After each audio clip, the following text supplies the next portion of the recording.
오늘은 백순영 가톨릭대 미생물학교실 교수와 함께 짚어보도록 하겠습니다. 어서 오십시오. 예, 안녕하세요. 예, 이틀째 20명대를 지금 유지하고 있는 상황인데 지역 발생은 5명으로 지금 한 자릿수에 지금 그치고 있는 상황이고요.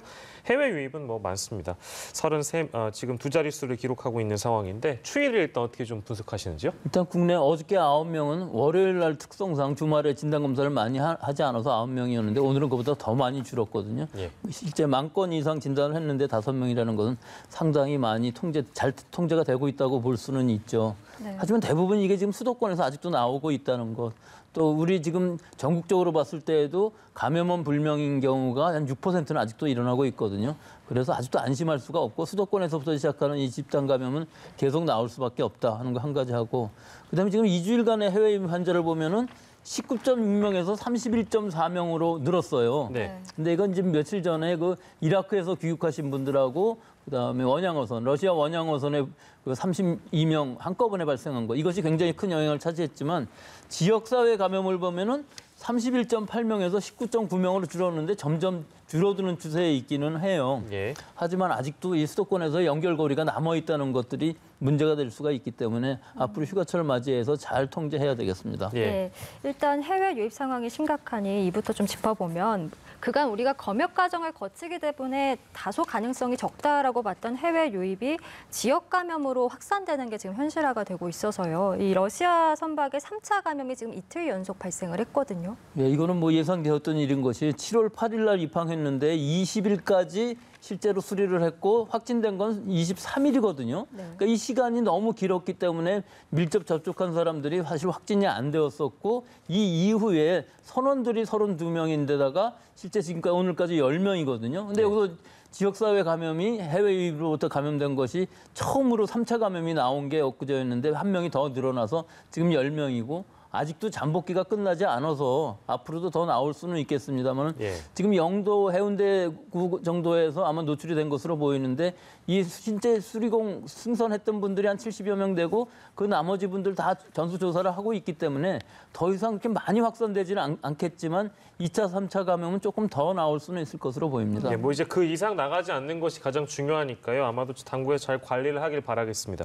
자, 그리고 외국인 자가격리 무단 이탈 사례가 지금 잇따르고 있는 그런 상황인데 김포에서 지금 일어난 김포의 임시생활시설에서 이런 일이 있었네요. 베트남인 3명이 탈출하는 사건이 발생했는데 이러다 보면은 뭐 혹시나 지역사회로 감염되지 않을까 이런 우려도 좀 남아있는 상황입니다. 이 사람들 그 목적을 잘 모르겠어요. 그 베트남 사람들이 왔는데 실제 목적은 관광이라고 적혀는 있었다고 하지만 실제로 우리나라에 아마 노동자로서 온 것으로 보이는데 아마 답답했었나 보죠. 시설에 갇혀 있기 때문에. 그렇다고 해도 지금 이게 탈출을 하거나 이탈을 하게 되면은 지역사회 감염이 일어날 수 있는 가능성이 있고 또 그 주변에 있는 지역사회 주민들이 얼마나 또 불안하시겠습니까? 그래서 이런 경우에 있어서는 사실 처벌뿐만 아니라 그다음에 구상권이라든지 혹은 또 지금 얘기하고 있는 치료비 같은 것들도 전액 물리게끔 해서 이런 일이 다시 발생하지 않게끔 해야지, 이것은 사실 숫자가 너무 많기 때문에 관리하기가 굉장히 어려워요. 근데 지금 이 상황뿐만 아니라 앞으로는 또 좀 전 세계적으로 조금씩 나아지면은 입국 관리를 좀 더 많은 사람들을 해야 될 텐데 이 부분이 과연 얼마나 이렇게까지 잘 할 수 있을까? 지금 이 숫자만 갖고도 굉장히 힘든 건 사실일 겁니다. 네. 사실상 자가격리 무단 이탈 사례는 끊이질 않고 있었던 문제였고 지금 무단 이탈자 중에 외국인만 120명을 넘었는데 이제 해외 유입이 이렇게 급증을 하고 지금 이 외국인 자가격리 이탈자까지 생기다 보니까 말씀해 주신 것처럼 외국인에 대한 관리 대책이 더 필요하다라는 지적이 계속 나오는 것 같습니다. 그렇죠. 처음에는 사실은 시설 격리할 때 그 격리 비용까지도 다 해줬었는데 지금은 일단 격리 시설에 들어가게 되면 하루 10만 원씩 계산해서 2주일 140만 원은 내고 들어가지만 사실 관리하는데 그 돈만 들어가는 게 아니거든요. 그 사람들이 거기 어떻게 보면 갇혀 있는 거기 때문에 밖에 외출을 못 하고 뭐 식료품이라든지 뭐 여러 가지를 다 생활용품을 다 보급해줘야 되고 또 감시도 해야 되는, 뭐 나쁘게 얘기하면 감시겠죠. 우리 좋게 얘기하면 관리고 이러는데 엄청나게 비용이 들어가고 그 시설조차 마련하기가 굉장히 힘든 이런 상황인데 이런 자가 격리를 하고 있는 시설 격리에서부터 실제로 지역사회에 감염된 사례는 아직까지는 없었어요. 예. 하지만 지역 주민들이 이런 사례가 자꾸 보도되면은 굉장히 불안할 것은 분명한 일이고요. 예. 이것들을 잘 관리하기 위해서는 좀 더 많은 인원이 필요할 텐데 우리 지금 상황으로 보면 아마 모든 공무원들이 다 몇 명씩 맡아서 계속 하고 있는데도 이렇게 이탈되는 상황이 벌어지고 있기 때문에 예. 이것은 뭐 더 이상의 어떻게 관리가 힘들 정도로 더 열심히 관리를 해야 되겠지만 공무원들도 어느 정도 좀 휴가도 가고 좀 휴식이 취해야 될 시기가 아닌가. 너무 오랜 기간 동안 이렇게 하고 있으면 너무 피곤해하지 않나 그런 생각도 듭니다. 예, 뭐 물론 공무원분들도 당연히 사람이시기 때문에 힘든 부분이 있으실 거라고 이해가 됩니다. 근데 다만 이런 무단 이탈 사례가 계속 끊이질 않고 있고 아까 교수께서도 이렇게 되면은 주변에 있는 주민들이 얼마나 많이 불안하겠는가라고 지적을 해주셨잖아요. 근데 뭐 이제 좀 더 시간을 우리가 두고 본다면 해외 유입 사례는 늘어날 것이고 그렇게 되면은 자가격리하실 분들 또한 늘어날 텐데 그러면 시설은 지금 이대로 충분한가 인력은 이대로 충분한가 어쨌든 대책은 필요해 보입니다. 그렇죠. 그래서 우리가 방역 위험 국가라고 그래갖고 6개국 지정을 했고 실제 진단 검사를 받아서 음성일 경우에는 아예 입국을 하지 못하게끔 해서 상당히 줄여주고는 있는데 어찌 됐든 이런 사람들이 많이 늘어나고 또 확진자가 지금 많이 늘어나는 상황이기 때문에 네네. 방역이라든지 의료 체제에 부담이 가는 건 분명합니다. 네. 하지만 뭐 전체적인 숫자를 봤을 때 지금 우리가 통제하지 못할 범위까지는 아니라고 보이는데 예. 앞으로가 더 큰 문제일 것이 지금은 굉장히 적은 수만 입국하고 있는데 이 부분이 앞으로 얼마나 더 늘어날 것인지 또 관리는 얼마나 더 잘할 수 있을는지 지금으로 봐서 지금 이런 때에 더 잘 통제할 수 있는 방법들 시나리오들을 잘 생각해둬야 될 시기인 것으로 보입니다. 예. 네, 해외 유입과 관련해서 이야기를 나눠봤고요. 지역 발생 확진자 현황도 좀 짚어보겠습니다. 이틀째 한 자릿수를 기록하긴 했습니다만 여전히 산발적 감염은 계속되고 있고 특히 서울시청에서 처음으로 확진자가 나왔습니다. 상근 직원이 아니라서 23일까지 출근을 했다곤 합니다만 이게 장복기 기간이어서 추가 확진자가 나올 가능성도 없지는 않아 보입니다. 글쎄요, 뭐 출근이라고 하지만 사실은 외부 자문위원이었기 때문에 그 시청 안에서의 접촉은 그다지 많아 보이지는 않지만 실제 숫자로 보면 상당히 많은 숫자가 11층 전체가 171명 전수조사했고 원하시는 분들 174명 검사를 해서 뭐 아직까지 더 이상 확진자는 나오지 않고 있는데 지금 이걸 보니까 서울정부청사의 경우도 좀 생각이 나거든요. 네. 한 명 감염이 되었지만 사실은 별 문제가 없었고 사실은 대전 청사, 세종청사인 경우에 있어서는 상당히 29명이나 감염되고 또 토탈 41명이나 됐었는데 이때는 사실은 좀 방역 자체가 좀 애매하고 사람들이 좀 해이해졌던 부분들이 분명히 있었는데 네. 지금 상황을 보면은 서울청사의 경우나 이 서울시의 경우에 있어서는 전부 마스크 잘 했을 거고 거리 두기도 다 잘하고 있었기 때문에 이런 관공서에서의 확산은 지금으로 봐서는 그렇게 많지 않을 것으로 보이기는 하는데 아직 좀 더 두고 봐야 하겠죠. 네. 예. 그리고 광주로 가겠습니다. 광주 같은 경우에는 지금 확진자가 이틀째 0명인데 확산세가 좀 꺾였다고 봐도 될까요? 저 좀 그렇게 보이기는 하는데요. 지금 전국적으로 봤을 때 대전하고 광주하고 아마 야구를 못 보고 있는 지금 그런 알겠습니다. 상황인 것으로 네네. 보입니다. 네. 일단 전부 다 1단계로 갔는데 광주만 29일까지로 되어 있거든요. 예. 근데 지금 이 확진자 발생 숫자로만 보면은 상당히 안정적이고 또 이 다단계 방판업체 이게 거의 없어진 것으로는 보여요. 그리고 예. 굉장히 관리를 잘하고 있는 것 같아서 아마 전남이나 광주 같은 경우 상당히 선제적으로 지금 2단계로 올렸었는데 네. 이 2단계를 지금 1단계로 내리는 것 자체는 뭐 그다지 불가능할 것 같이 보이지는 않는데 일단 29일 날 내리고 난 다음에도 한두 주 정도는 좀 지켜보면서 야구 구경하는 것은 사실 두 번째 문제이기 때문에 네. 이거는 조금 더 시간을 두고서 결정하는 것이 좋지 않겠나 그렇게 생각을 합니다. 예, 네, 조금 알겠습니다. 더 지켜봐야 된다는 말씀이시고 이제 정부가 휴가철을 맞아서 유흥주점 등 이제 집단 감염 위험이 큰 일부 다중 이용 시설에 대해서 방역 수칙을 강화하기로 했습니다. 이런 대책에 대해서는 좀 어떻게 평가하고 계신지요? 지금 이 시기적으로 보면은 5월 초하고 비슷한 느낌이 들어갖고서 아마 방역 당국도 굉장히 그러는 것 같아요. 네. 즉 5월 초에 우리가 환자 수가 굉장히 많이 줄어들었고 연휴였고 하면서 5월 초가 지나가면서 사실 이태원발 뭐 다단계 판매 물류센터 여러 가지 일들이 일어났거든요. 예. 근데 지금 상황 보면 좀 비슷하지 않습니까? 이제 장마 끝나고 휴가철로 들어가면서 환자 수는 많이 들어가는데 줄어드는데 사람들은 이제 해이해지는 기분들이 분명히 있을 것이고요. 예. 또 이러면서 우리가 8월 15일 이때에도 또 3연휴를 만들어놨기 때문에 네. 지금 이 순간에 해이해진다면은 5월 초보다 훨씬 더 심각해질 수 있는 부분이 예. 5월 초는 사실은 지역적으로는 수도권에서만 있었는데 지금은 전국의 모든 사람들이 다 휴가철에 이동을 한다면은 전국적인 현상으로 집단 발생이 일어날 수 있거든요. 예. 특히 5월 초랑 마찬가지인 것이 이런 휴양지에 갔을 때 이 휴양지 근처에서의 그 해수욕장 근처에서의 클럽이라든지 지금 얘기하는 건 뭐 게스트하우스 같은데 파티하는 것도 문제라고 그러고 또 실내 밀폐되는 환경에서 음주하고 가무하는 경우들이 굉장히 많거든요. 더구나 휴양지에 있어서는 마음들이 해이해지기 때문에 네. 이런 부분을 지금 바짝 통제하지 않으면은 엄청난 걷잡을 수 없는 이런 상황이 일어날 수도 있기 때문에 예. 지금 이 시기에는 올 여름은 좀 고령자분들, 기저질환이 있으신 분들은 아예 휴가 자체를 가시지 않는 것이 좋을 것으로 보이고 예. 휴가를 만약 가신다 하더라도 좀 가족 단위나 연인들끼리 이렇게 소규모로 가시면서 한적한 데 찾아가시고 뭐 실제로 대부분 해수욕장들이 그렇다고 그러는데요. 아직은 장마철이라 그렇긴 하지만 많은 사람들이 모이지는 않는다고 하는데 또 물놀이 시설들도 그렇고요.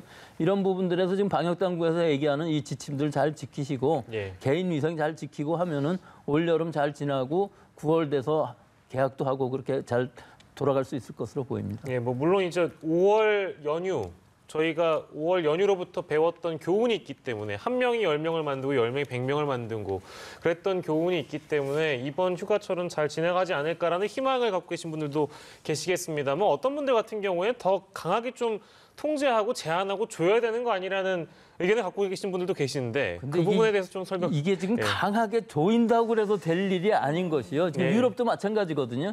휴양지에서 이렇게 마스크도 다 안 쓰고 마음대로 마시고 가까이 거리 두기 안 하고 하다 보면은 스페인 같은 데서 굉장히 난리가 났어요. 그래서 유럽들에서 다 스페인발 전부 예. 입국 금지까지는 아니지만 2주간 자가격리 시키고 여행 금지시키고 이런 상황이거든요. 예. 그러니까 우리나라라고 그래서 지금 이 여름철 이 시기에 예. 이 휴가철에 어떻게 하느냐에 따라서 앞으로 2, 3주간 또 9월이 돼서 학생들 개학하고 하는 것들 여러 가지가 다 달려있기 때문에 예. 지금이 아주 중요한 시기라고 볼 수 있겠습니다. 예. 네. 백신 개발 소식도 좀 짚어보겠습니다. 미국 바이오 기업 모더나와 제약사 화이자가 백신 3상 임상시험에 들어갔다는 소식이 들어왔습니다. 3상 임상시험에 들어갔다라는 거는 어떤 거라고 우리가 받아들이면 될까요? 이제 보통 일상이라는 거는 이제 안전성 같은 걸 보고 이상에서는 이제 수백 명 단위로 효과 같은 거 항체가 잘 생겼나 이런 것들을 보는데 3상이라는 것은 적어도 수만 명 정도를 해야 되는데 환자가 많은 지역이 아니면 이걸 할 수가 없습니다. 즉 일단 지금 미국에서 89개 도시에서 3만 명 정도를 한다고 그러는데 15,000명 정도는 백신을 주고 15,000명 정도는 식염수만 주면서 이제 얼마나 감염이 되는지 얼마나 효과가 있는지를 봐야 되기 때문에 전혀 감염이 없는 데에서 중국이나 우리나라에서 하면 할 수가 없겠죠. 예. 그래서 3만 명 정도를 해서 효과도 보고 그다음에 안정성이 있나도 봐야 되는데 예. 사실은 지금 하고 있는 미국의 파이자나 모더나나 다 이게 개발되어도 상당히 비싼 돈을 받고서 팔 것 같습니다. 예. 여긴 그렇게 얘기를 했어요. 자기 영리적으로 하겠다 그러고. 아, 예. 예, 그리고 또 하나 모더나의 문제점은 이 mRNA 백신이라는 건 아직까지 상용화된 적이 없는 백신이라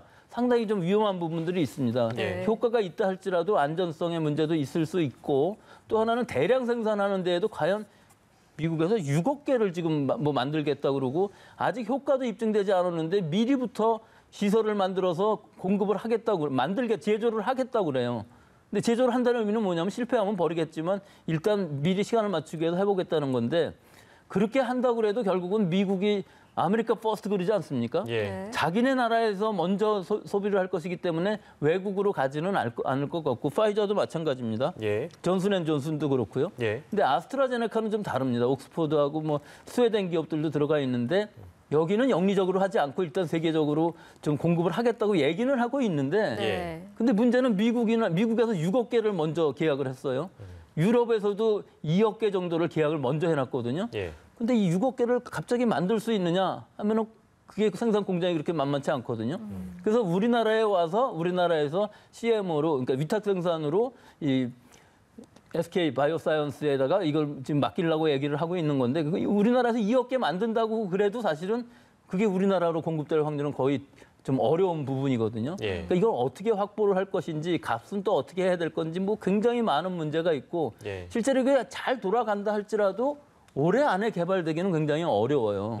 그리고 또 안전성도 문제가 될 늘 수가 있고요. 강조하시는 것 같습니다. 예. 그런데 중국에서 개발하고 있는 것 같은 경우는 사실 사백신도 있고 아데노 기반의 백신도 있거든요. 예. 근데 중국의 것도 지금 삼성은 하고는 있지만 여기서들도 아직 그 중국 인구가 또 너무나 많아. 10억이 넘는 인구들 중에 이 사람들이 뭐 일단 자기네들은 다 끝났다고 생각하지만 백신은 필요하거든요. 그러니까 전체적으로 어느 나라에서 만들진지 간에 러시아에서도 군인들한테 미리 마치고 있어요, 지금. 뭐 그렇다고 하더라고요. 근데 그게 뭐 얼마나 효과가 있는지 안전성이 있는지 모르겠습니다만은 전 세계적으로 봤을 때 우리한테 손에 들어오려면은 적어도 내년 여름 정도나 돼야 일반적이 될 수 있는 상황인 것으로 보이고 지금 임상 3상을 한다 할지라도 2, 3개월 동안 잘 보면서 올 겨울이나 돼야 상용화를 할 것이고 그 이후에 세계적으로 어떻게 분배할지 그건 다시 한번 논의해 봐야 될 과정이지 아직은 좀 너무 이 장밋빛 계획을 세우는 것은 이른 것으로 보입니다. 뭐 정리하는 차원에서 다시 질문드리는 겁니다만 이 백신 얘기 나오면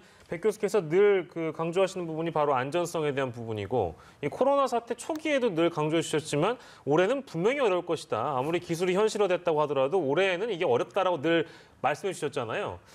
그렇다면은 이게 어느 정도 기간을 두고 우리가 이 전망 자체가 좀 어려운데 이 백신이 실제 상용화돼서 우리가 우리 몸에 그 효과를 느낄 수 있는 이 뭐 시기라고 이거 질문드리기 좀 어렵겠네요. 근데 그렇다면 효과는 금방 알 수 있습니다. 그래요? 삼성을 하면은 뭐 몇 개월 안에 이 지금 백신을 맞은 군하고 안 맞은 군하고의 감염이 굉장히 많이 차이가 나면은 효과는 금방 알 수 있는데 부작용인 경우에 있어서는 그겁니다. 그거는 벌써 몇 달을 봐야 되지 않겠습니까? 적어도 2, 3개월 본다 그러면은 올 겨울은 되는 것이고요. 또 우리가 지금까지 써오던 백신, 예를 들어 사백신 같은 것들은 일단 어느 정도 그 안전성이 보장되어 있어요. 아무리 여러 해 동안 우리가 사용해온 예를 들어 소아마비 백신 같은 것들은 생백신이 있고 사백신이 있는데 사백신의 부작용이라는 건 다 알려져 있거든요. 그러니까 그런 백신이라고는 모르겠는데 지금 모더나 같은 데서 하고 있는 mRNA 백신은 아직까지 한 번도 우리가 써보지 못한 인류가 한 번도 경험해보지 못한 백신이기 때문에 이 안전성을 확실히 확보할 수가 없다는 그런 부분. 그러니까 실험을 해서 알아야 되는데 그게 시간이 좀 더 걸린다는 부분이 있어서 뭐 여러 가지 가능성이 있습니다만 상용화가 한두 가지가 아니고 여러 개가 개발될 가능성도 충분히 있기는 합니다. 마지막 질문이 될 것 같은데요. 그 백신 가격, 뭐 물론 이제 백신이나 이런 것마다 다 가격이 제각각이기 때문에 이걸 뭐 저희가 딱 얼마여야 된다라고 정할 수는 없는데 글로벌 백신 연합이라는 곳이 있네요. 여기서 지금 최대 48,000원 정도로 보고 있다 이런 보도가 있어서요. 어느 정도의 가격이라는 게 이 코로나19 백신으로 가장 적정하다고 봐야 될까요? 글쎄, 그 적정한 가격이라는 건 물론 없겠죠. 지금 미국에서 개발하고 있는 그 다국적 기업들은 엄청나게 돈을 벌려고 그러는 것이고 돈이 있으면 맞고 없으면 못 맞는 것인데 미국은 사실 그래요. 무조건 뭐 경제 논리로 그 백신을 하는 것인데 우리나라 같은 경우는 아무리 비싸도 우리 아마 의료보험에서 많이 커버를 해줄 겁니다. 그래서 또 5만 원 정도라고 그러면은 우리가 근데 보통 2번은 맞아야 되는 상황일 것 같아요. 이게 백신이 개발이 되어도 사실은 한 번에 안 되고 2번을 해도 또 얼마나 갈지도 알 수는 없습니다만은 지금까지는 한 5만 원 정도까지 하면 좋겠는데 5만 원이 아닌 뭐 미국 같은 경우 몇십만 원이 될 수도 있는 가능성이 있어서 지금으로서는 가격은 불안하고 알 수도 없습니다. 네, 알겠습니다. 오늘 코로나19 소식 백순영 가톨릭대의대 미생물학교실 교수와 함께 짚어봤습니다. 말씀 고맙습니다. 고맙습니다.